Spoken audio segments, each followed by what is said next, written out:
इस वीडियो में हम लोग बात करेंगे गॉस थ्योरम को सत्यापित करने के बारे में, ठीक है ना। जैसे क्वेश्चन ऐसे पूछ सकता है आपको, गॉस थ्योरम को लिखा और इसे सत्यापित करें। तो सबसे पहले गॉस थ्योरम के बारे में हम लोग जानेंगे। गॉस थ्योरम कहते हैं किसको है?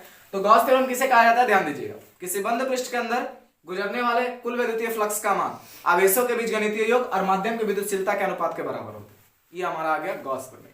लिखना होगा तो लिख सकते हैं किसी बंद पृष्ठ के अंदर विद्युतीय फ्लक्स का मान, ठीक है ना, आवेशों के बीच गणितीय योग और माध्यम के विद्युतशीलता के अनुपात के बराबर होता है। अनुपात का मतलब बटा होता है, जो लिखा हुआ वही लिखे है, ठीक है ना।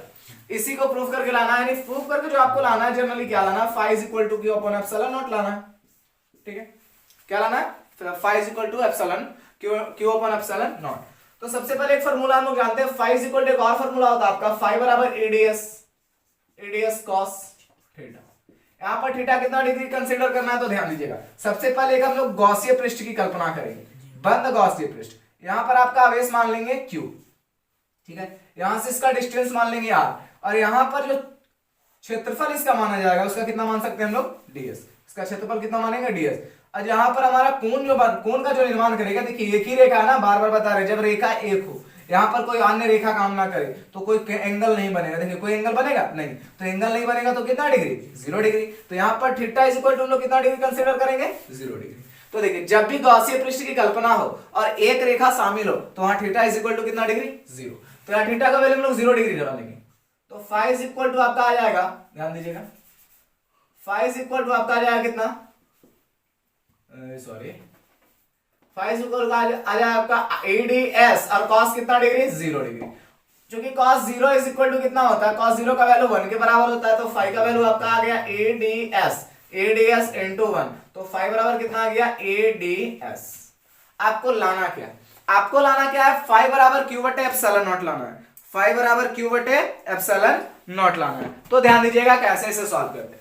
अभी आपको बताया था किसी बिंदु आवेश के कारण, किसी बिंदु आवेश के कारण, आवेश के कारण, ठीक है ना, कारण विद्युतीय क्षेत्र, विद्युतीय क्षेत्र।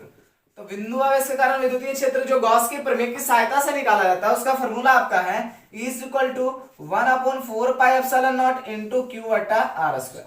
ये भी बिंदु आवेश के कारण ही निकाला जाएगा, क्योंकि जब बिंदु आवेश के कारण कोई भी गॉसीय पृष्ठ का आकार गोलाकार होता है, तो हमारा बिंदु आवेश के कारण ही गॉसीय पृष्ठ की कल्पना की है जो गोलाकार हुआ, ठीक है ना। आवेशित क्षण के कारण गॉसीय पृष्ठ का आकार बेलनाकार होता है ना।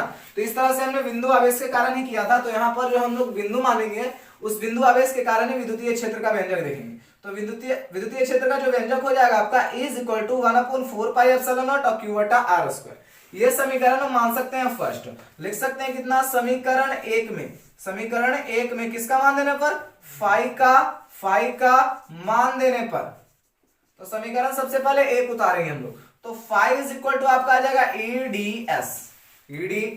अब यहां पर देखिएगा ध्यान से, फाई का वैल्यू, फाई ई का वैल्यू कितना आया आपका, आया 1/4 पाई एप्सिलॉन नॉट इनटू आया कितना q, और बाई कितना r स्क्वायर। इनटू में देखिए ध्यान दीजिएगा ds है, इनटू में कितना है, ds है। अब ds का वैल्यू कितना डालिएगा आपको, गोले का पृष्ठीय क्षेत्रफल, गोले का पृष्ठीय क्षेत्रफल इज इक्वल टू आपका फॉर्मूला हो जाएगा 4 पाई r स्क्वायर। ये गोला का पृष्ठीय क्षेत्रफल बराबर फॉर्मूला होता है। तो आप जीएस जो है उसका क्षेत्रफल माने, यहां से आपको स्ट्रक्चर लिखने के लिए कहेगा, तो स्ट्रक्चर इस प्रकार से लिख सकते हैं कि माना कि किसी बंद गॉसीय पृष्ठ की कल्पना किया गया जिसका त्रिज्या r है, उसका क्षेत्रफल ds है, और उस पर कितने आवेश उपस्थित है, q आवेश उपस्थित है, ठीक है ना। r त्रिज्या के गॉसीय पृष्ठ कल्पना करने के बाद, तो ये जो गॉसीय पृष्ठ का गोलाकार कल्पना की थी, इसका पृष्ठीय क्षेत्रफल 4 पाई r स्क्वायर हो जाएगा। तो देखिए phi is equal to 1/4 pi epsilon naught into q, और बटा में कितना का स्क्वायर, r स्क्वायर। और ds इज इक्वल टू अभी बताया आपको 4 पाई r स्क्वायर होगा, किसका क्षेत्रफल, तो गोला का पृष्ठीय क्षेत्रफल। तो यहां से लिख सकते हैं 4 पाई r स्क्वायर। देखिए r स्क्वायर से r स्क्वायर खत्म, 4 पाई से आपका 4 पाई कैंसिल हो जाएगा, तो फाई बराबर आपका जो आया q, और नीचे में कितना बचा, एप्सिलॉन नॉट। तो इस तरह से आप क्या प्रूफ कर सकते हैं, q बटे एप्सिलॉन नॉट को सत्यापित कर सकते हैं। एकदम आसान है। सबसे पहले गॉसीय पृष्ठ की कल्पना करेंगे जो बिंदु आवेश के कारण होगा। तो बिंदु आवेश के कारण गॉसीय पृष्ठ की कल्पना की, कितना त्रिज्या का, r त्रिज्या का गॉसीय पृष्ठ का कल्पना करना है। क्षेत्रफल कितना माने उसका, ds है, ठीक है ना। तो हम लोग जानते हैं गोले का पृष्ठीय क्षेत्रफल हो जाता है 4 पाई r स्क्वायर। बस एक फॉर्मूला कंसीडर करेंगे, phi is equal to EDS cos theta, ठीक है ना। तो फाई बराबर ईडीएस कॉस थीटा का वैल्यू 0 डिग्री डालना है। क्यों डालना है? क्योंकि एक ही रेखा का कल्पना किया गया था। तो यहाँ पर जो अच्छी स्थिति रहे, एक रेखा शामिल हो तो कोई कोण नहीं बन रहा है। यहाँ से कोई और रेखा को हम लोग कंसीडर करेंगे तो कोई एंगल बन जाएगा, लेकिन अभी कोई रेखा नहीं है। जब रेखा है ही नहीं तो फिर कहां से एंगल बनेगा? तो 0 डिग्री हम लोग मानेंगे। तो cos 0 का value 1, phi is equal to ADS 1 से मल्टीप्लाई करेंगे, कोई चेंज नहीं, तो फाई बराबर एडीएस। किसी बिंदु आवेश के कारण विद्युतीय क्षेत्र का व्यंजक हम लोग निकाल चुके हैं पिछले वीडियो में। तो E is equal to 1/4 pi epsilon naught into q बटा r स्क्वायर। समीकरण फर्स्ट में E का वैल्यू डालेंगे, तो समीकरण फर्स्ट में हमने E का वैल्यू डाला। ds जो हमारा क्षेत्रफल है 4 पाई r स्क्वायर, उसको लिखा, स्क्वायर से r स्क्वायर खत्म, 4 पाई से 4 पाई खत्म, q और बटे में कितना आया? एप्सिलॉन नॉट आया।